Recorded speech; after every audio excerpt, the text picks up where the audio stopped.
I think there might be a good time, if you're open to it, to giving us a brief reading from both of your texts. Might I invite you, Madeleine, to go first?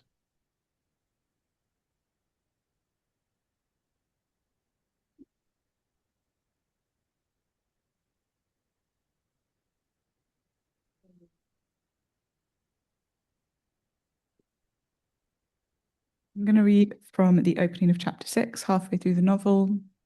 And the school where the boys are based is called Compton Manor. And like I've said, it has, these hippie alternative methods and attitudes towards learning. And one of the things they have is a summer solstice party. I think the things you need to know are that Jean is our main character. Tom is his love interest. David is the headmaster, who is both, um, the, he's the reason we have the kind of the philosophy of the school, but he also comes from a Christian background. And Charles, actually, I don't think we go that far. I don't think you meet Charles. No, you don't need to worry about Charles. Okay. The boys are allowed a party once a term, and even though exams are soon, there is one tonight. It is summer solstice, David's favourite time of the year. Pre-party rituals began last night, with David leading the boys to the boating pond, where they jumped in, one after the other. St. John's Day, as it is known in the Christian calendar, and as David refers to it, also marks the birth of John the Baptist. The boys in the water represented the baptism of dead pagan children. Jean knew this because he was listening when David explained, but most of the boys were just hot and excited by the excuse to get wet. When it came to Jean's turn, he hesitated. It isn't that Jean is religious.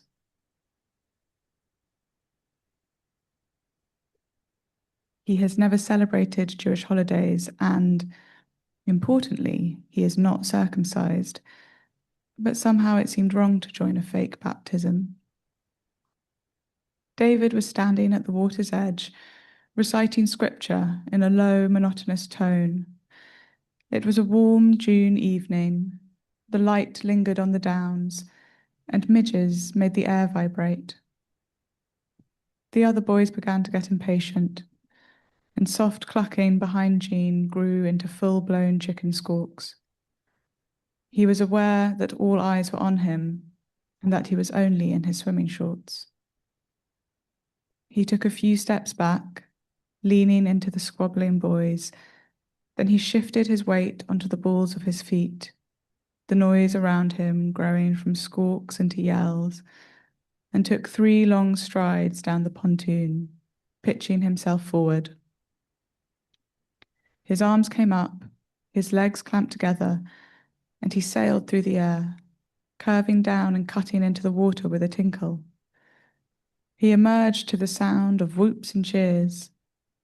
Jean hated swimming pools, but holidays by French lakes showed him the joy of swimming.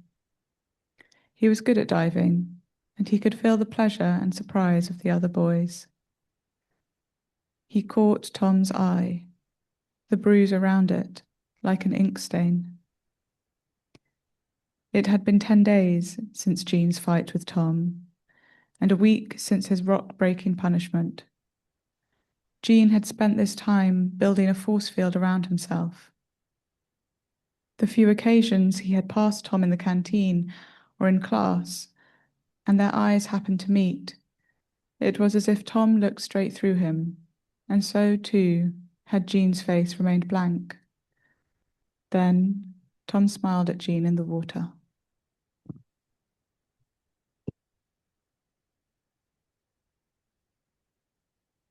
Thank you so much. That was beautifully written and read. Please, Derek. So this is a moment when Marcus is on a coach to Thorpe Park. And this is from a 25 section. The coach to Thorpe Park was quiet, whisper sailing on intoxicating breath, siren calls to turn someone's throbbing head. though most gaped out the window to keep themselves distracted, pining for the fresh air that could heal a hangover. But the sight of the passing greenery was enough to keep their insides from rolling around too much. Everything slows with a hangover as you try to sense the minute changes in your belly so you can get to a bowl or sink in time. I wasn't yet seeing in slow motion, but was aware of those who passed me to find comfort in the back to collect themselves, chill with a friend or queue for the toilet with their hand tightening atop my headrest. I couldn't remember the night before and didn't want to. The most I knew was how many and which medications I'd popped from their blisters. Although I always ignored and went beyond recommendations, online, on packs, suggested in doctors' offices, I still made sure I knew my dosage, how many pills, when and with what, though I did sometimes forget to take however many I might need for whatever occasion and could end up either overdoing it or wanting to squeeze myself into a ball as my skinless sensitivity returned. Last night, stupidly, I'd mixed with alcohol, excessively, and this was why every speed bump made me feel like my stomach was the only organ in my body, liquid spilling and swirling around inside me like a chemistry beaker, enough force beneath it and out it would come through my mouth. I put my thumb under my chin and felt for my lymph nodes, swollen and tender, pressed and slid them about. No one else could feel what I did, how close to collapse my body always felt whenever I remembered it was mine. I took another pill to settle myself, knew I would not be drinking today, so the most that would happen if I continued at this pace was that I'd become a slight tremor in the air, seeing things that maybe weren't there, with my attention held to the images of the past, my hangover being tempered, submitting to the alchemy of benzodiazepines and codeine. My dad, though, he could conjure effects more effectively than I could, descendant of the lesser gods, having an intimate understanding of which medications affected the other in ways that wouldn't kill you but bring you close enough in your sleep. The sweet spot was the in-between, not life but living, where my dad lodged himself, swore was nowhere but could be reached everywhere, the closest to where he'd come from and where he'd likely return. With a morning coffee reaching over its edges with his swaying speech, he'd tell me there was no present, no point grasping anything. The future was waiting to come past, he'd say, refusing to let go, trying to enjoy. Why? Just be now. Because once held, where was it? It was nowhere now. The past is gone. You can't find it again. Look at tomorrow and yesterday. When you think of it, it comes. When you think of it again, your memory don't fail you. Trickster on the tongue. My dad was a Nancy before and a Nancy after. A remnant for now, dormant, nothing substantial for anyone else while in between a life, nothing gleaned, and it seemed I didn't make sense either. Nothing fitting, ill-shaped to find space. He wouldn't reach for me, but he'd stay, he said, more or less, put into the mouth of the spinning spider. Thank you.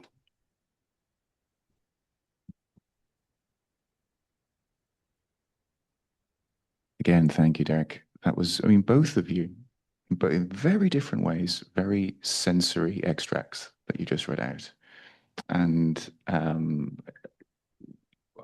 my question, if it's okay, because you've just read and it's fresh in my mind, and it comes up in the extract you read, when I was reading it, there was a strong thread of fear around becoming like his father when I was reading this.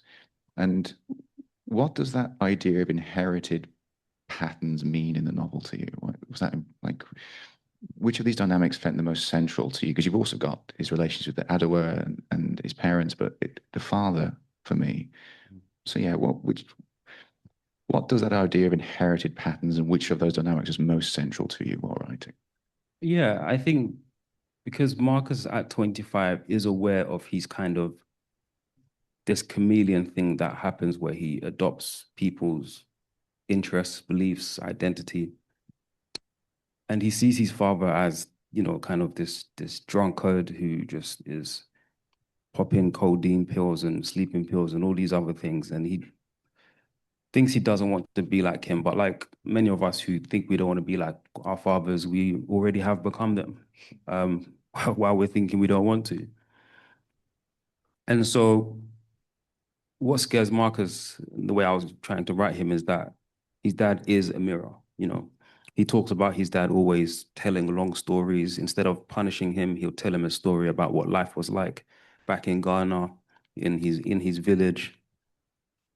not realizing that this kind of storytelling spirit is who he is now. You know, when he's 19, he's telling the reader a story. He's conversational. You know, at 25, he's trying to write. He has already become his father. You know, so it was very important to me to kind of have that dynamic going on. But to focus more on Marcus, you know, when I remember when I first handed this to my editor, one of the first things she came back to me was like, "Oh, can we really, you know, let's expand on the relationship between the father and the son?" And I was just like, "Oh, this is so boring." Like I just I was like, "There's so many books that have done this already. I just don't want to do this." You know, you read it, you understand there's tension between the father and the son. A lot of us will, you know, who have experienced it, will just automatically know why. We will know what's going on.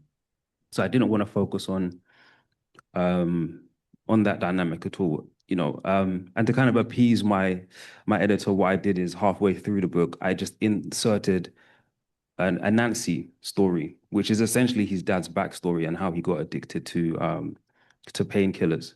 But I didn't want to explicitly say this is a backstory for his father, so I just put it in as a story, and my editor was satisfied with that. And it works for the story because obviously there is the Anansi is mentioned throughout the novel. But for anyone who doesn't know, Anansi is the West African trickster god, the god of stories. In America, they call him Brer Rabbit, but he originally started as a spider. Thank you so much. That's brilliant. I like the idea of like, I will appease the editor. Yeah. I will do that for you. Madeleine, again, from the extract that you read, you very much emphasize on the sensual and the physical in your writing. And Jean's kind of self-awareness and desires can feel very young and very adult. Like you've kind of got him at this liminal stage of his life. He's a bit too old doing his O-levels, right? And he's on this cusp. What interested you in exploring that kind of awkward, that liminal space, that transitional space for Jean? Yeah, I think you know, being a teenager is a very it's very creatively rich, I suppose, from a writing perspective, in that anything is possible, but also nothing has really happened yet. And I wanted to be on that knife edge where it feels like things could be, but also you are so weighed down by what has not happened. Also, you know, teenagers, they feel emotions in the extreme. And that was interesting to me as a writer, to go to those extreme places. You know, teenagers can both be very monosyllabic, but they can also be incredibly pretentious. There's a lot. It's kind of like, yeah, you know, it's like it's the putty that an adult is made from. And I wanted to explore that moment. I mean, that something must have happened to me, because my next book is also about teenagers. I'm kind of obsessed with them, and I kind of still feel like one, but I'm really not. So yeah, I think there's something very evocative and also kind of desperately tragic about that moment, where, because sort of from that moment when you start to make decisions, yes, the world opens up to you, but lots of doors close, because you are moving through into a certain path, into a certain identity. You are taking things on, and that is a great moment of loss as well. Absolutely. And just a shout out to all pretentious teenagers everywhere. Thank you so much. But speaking of, again, this the sense of character, Marcus, I found him when I was reading him quite frustrating at times. And I wanted to know whether you wanted your readers to empathize with him or to question him when you were composing him. I wanted readers to do both, you know. I mean, yeah, he was a frustrating character to write as well, actually, as well.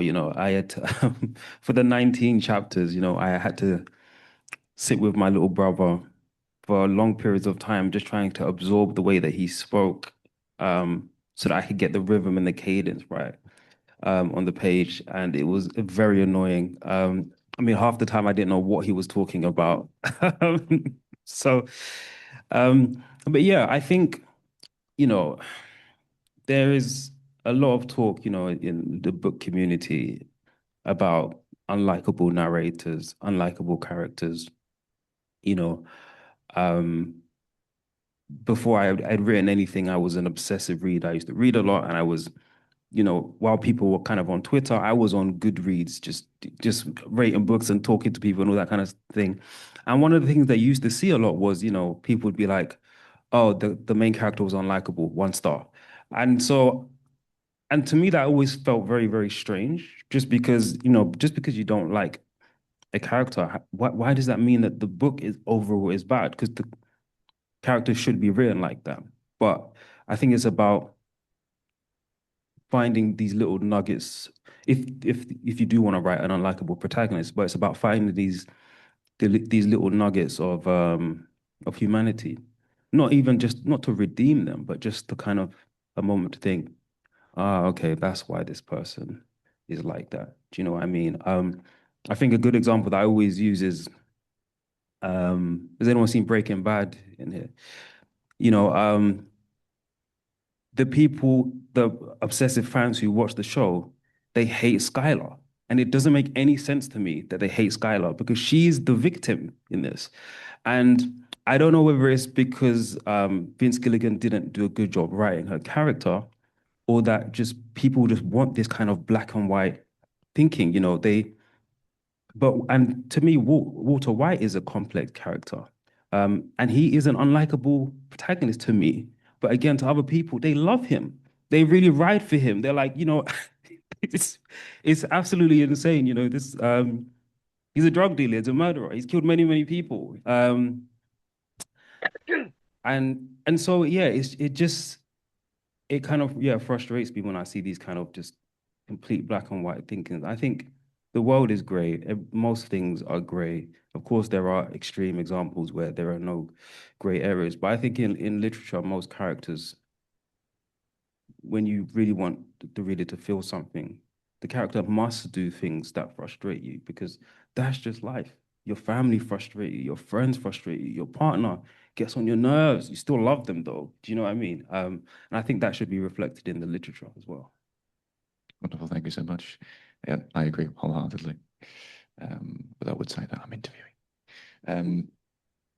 So we're coming to the end of the kind of organized section where I ask them questions, and I think I'll again the same question to both of you, and we'll start with you, Madeleine. What do you hope readers will carry with them after spending time with your book and with Jean? Yeah, I mean, it's interesting to come off the back of your question because I completely agree about the need for nuance and grayness in characters. And I think Jean, part of what I was trying to do was to humanize a character that otherwise might have been dismissed. And so one of the things I would like readers to come away with, I mean, bad things happen in the book. It's not that jolly, but good things happen too. But I don't want people to come away with a sense of blame. So there are lots of complex characters in the book and lots of people who do things that result in harm and hurt. And I suppose it's really a book about the way love can inadvertently cause harm and the different ways we try to love people, but that fail because they're not the way the person needs to be loved. So yeah, I would like people to come away with a kind of a more complex understanding and a lack of blame. Wonderful. Thank you. And the same question. So what do you hope readers will carry with them after spending time with Marcus? I think just kind of just any emotion. I think that's why I always hope for when I write something, that the reader comes away feeling something, whatever that feeling is valid. you know, and then, you know, also just a kind of a better understanding of what it's like for somebody living, you know, with a mental health issue, and what it's like in their head, you know, and how the vast majority of the time they are harmless. You know, more harm is being done to them than the other way around. So yeah, maybe that. Brilliant. Thank you. Want to buy many, many copies Yeah. of both books and give them to everyone that they know for years to come. This is the place to plug. Absolutely. Now, you have both created some of the most complex and considering what we've talked about with complexity, I also thought there was love in both characters, right? And that love was flawed. And it was coming up against how to express themselves with the various other characters and how to be understood by them. And there was a degree of very much kind of like pathos in following both of them over the course of the novel, which meant by the end of it, I really was rooting for them despite frustrations, despite not necessarily agreeing with some of their choices. I was like, I understand them. And I think that is to your credit that you did that, both of you. And on that note, a round of applause, please, and then we'll do questions.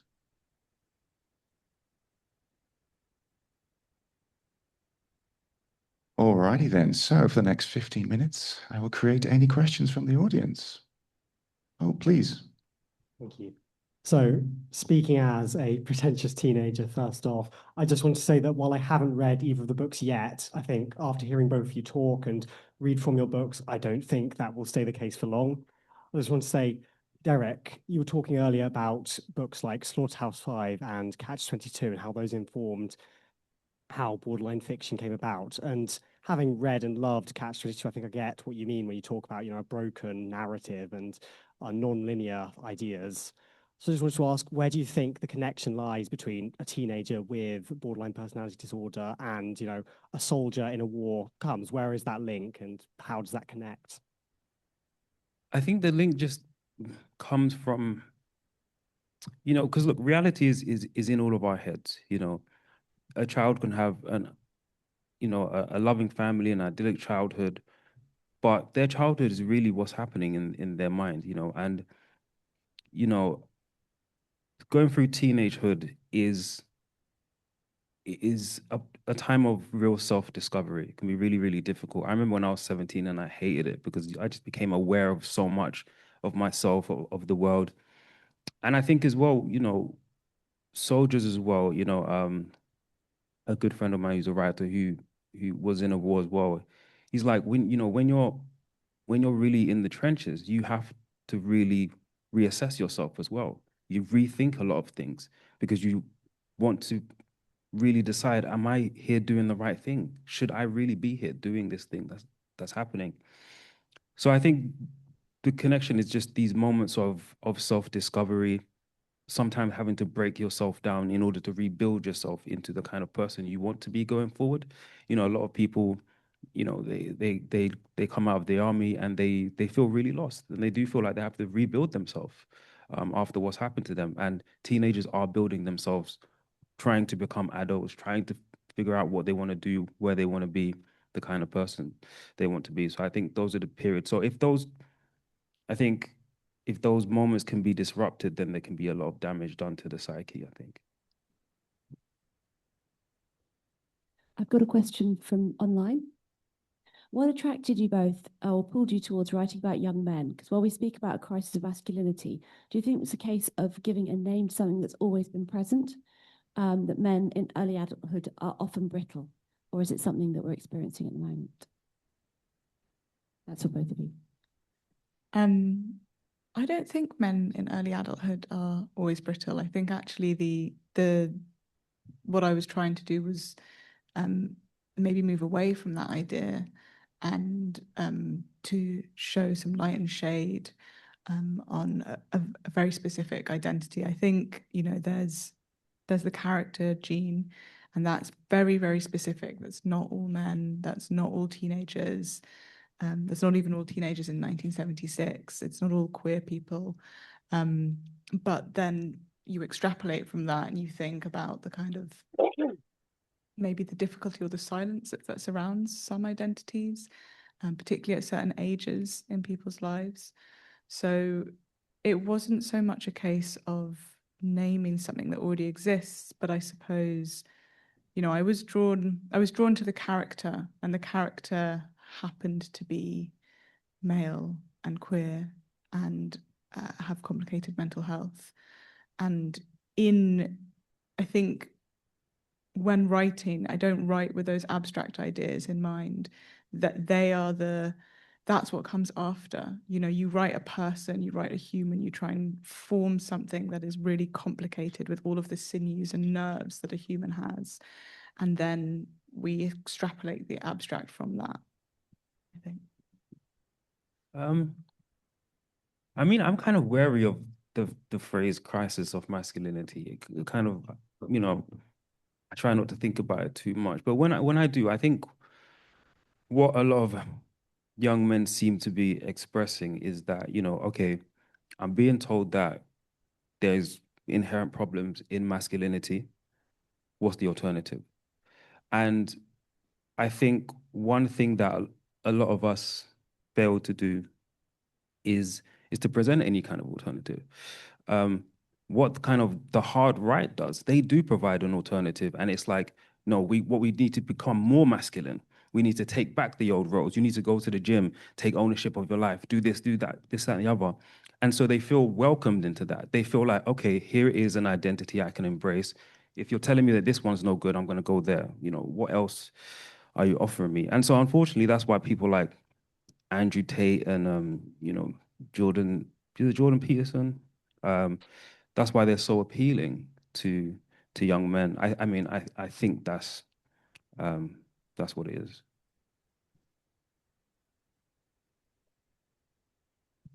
Questions in the room?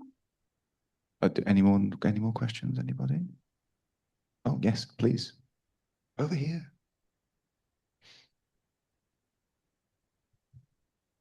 And Madeleine, I think you said that this was your first book, so I just wondered how you found the process of meeting Jean and living with him and then letting him go into the world. I don't know if he's left me yet. It was a long process. So the book was very different when I was writing it. It took me quite a long time. Well, actually, no, it took me a normal amount of time. Writing a book is long. But there used to be 3 different narratives, and it used to span 70 years. And there was a narrative from his mother's perspective, and there was a narrative from a woman 40 years later who was connected in some way to the family. So the process of writing it, I mean, I sort of essentially wrote 3 different books and then had to, you know, let go of characters. And that was very hard. I think when writing something that is connected to biography, you know, we were talking about gaming earlier, and it's a bit like you have a universe, but a novel, you know, a novel is a stage set. And so I was trying to find what my frame was. I was trying to find, how am I going to enter this character? What is the best way to tell a bit of their story? And it took a really long time to find that. And now, I don't know, I feel very fond of him. I feel fond of him in the world. Online for Derek from Stephanie. You mentioned not wanting to go into the father-son relationship, but I noticed while reading the book that in addition to not naming any disorder, you don't present any casual relationship for his behaviour. Is that something you did intentionally? For The father's behaviour. Yeah, that was intentional. Again, I just didn't want to get too into his father's backstory. I mean, it just wasn't the story I was trying to tell at the time. I mean, there might be I might write another novel where it kind of explores a father coming to be and becoming to be a particular kind of way. But for this book, I just really wanted to focus. And because we're inside Marcus's head, I couldn't give him information that he wouldn't have got from his father. It just wouldn't have made sense. And I know obviously that can, of course, make characters outside of Marcus' head maybe feel flat or two-dimensional. But that is the point. You know, the point is that Marcus is not looking at these people as well-rounded people. He's just seeing one aspect of them. One, because of disorder, but also in terms of father-son relationships, that is usually the case. You know, we just don't know our fathers a lot of the time. You know, for example, my own father, who you know, I don't speak to anymore. I remember me and my little brother, we found some text messages that he had sent to another woman. And what shocked us wasn't that he was texting another woman. It was the way he was talking. We were just like, we didn't even know that he could be emotional in this way. So we were just so shocked, and we were just kind of like, we don't know who this person is at all. And that is the case for a lot of people of my generation. So it was, yeah, because I just decided I was going to be in Marcus's head again. I just couldn't have him know things that he just realistically he wouldn't know.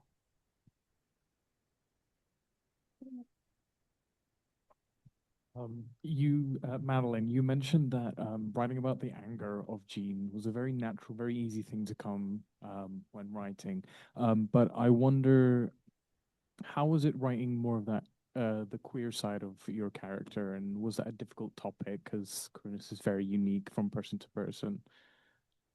Yeah, well, I was very tentative. I actually took a class with Garth Greenwell, who is a brilliant writer and a brilliant queer writer of intimate moments and of sex. And that was specifically what the class was about. It was sex writing. And I think, you know, figuring out, you know, there were two sides. There was the kind of physical body, and that's something universal in many ways, thinking about intimacy as bodies in space and being very specific and particular about that, rather than bringing preconceived ideas or projections into that. And then there was thinking about Jean's emotional life and his queerness in that context. And I think, I mean, 76 again is important for the time because homosexuality is no longer illegal, but it's certainly not celebrated in a similar way.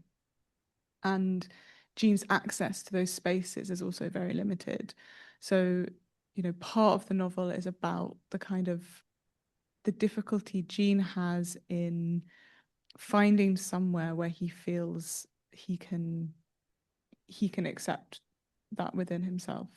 And that's kind of the tragedy of Jean and Tom's relationship. It's also partly why it's set in the boys' school, because I think boys' boarding schools, it's a kind of history of erasure where these activities are kind of embedded within the fabric of the school and yet completely ignored or silenced and not acknowledged. So those were the different layers. But it was hard. I was nervous, I will say, and I had a lot of people read a lot of scenes, and I got some brutal feedback, and they were heavily edited. So it was hard, yeah. Excellent. So I'd say we've got 2 minutes left. Is there one more question from anybody? From online is, can you tell us a bit about your next books?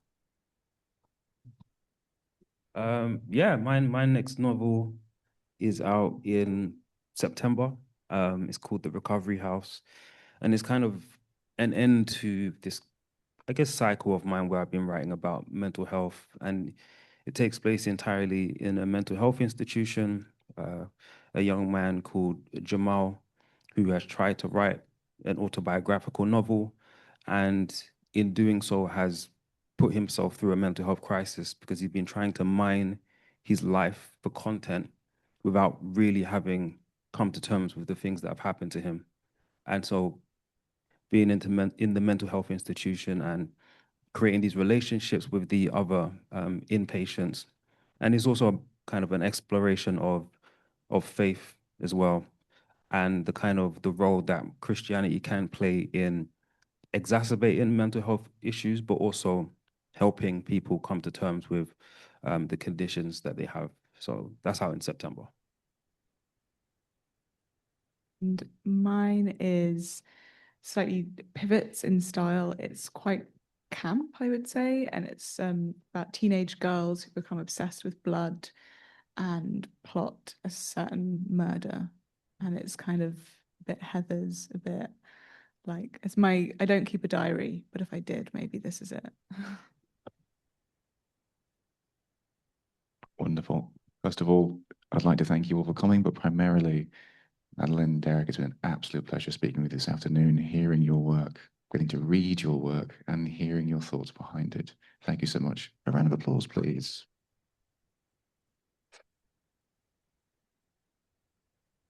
Thank you very much. And from me, a final thank you to Madeleine, to Derek, and to Samuel for an absolutely fascinating, thought-provoking conversation. It was exactly what I was hoping was going to happen this afternoon. So thank you very much for coming to join us at MK Lit Fest today. A big thank you to all of you for coming along. And just a quick note that it's not the end of the festival, although it's the end of this event. We've got 2 more tonight, Climate Change and Crime Night. And then tomorrow we're featuring workshops for writers and a wonderful celebration of local writing with voices of Milton Keynes and Kiln Farm. So after this, we're off to Waterstones. We hope to see many of you there again.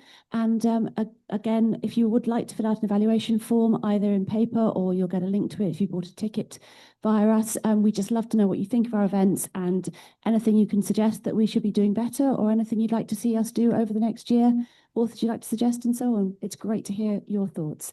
Another final thank you from me, a huge round of applause, and Derek and Madeleine will now be signing their books in the foyer. Thank you.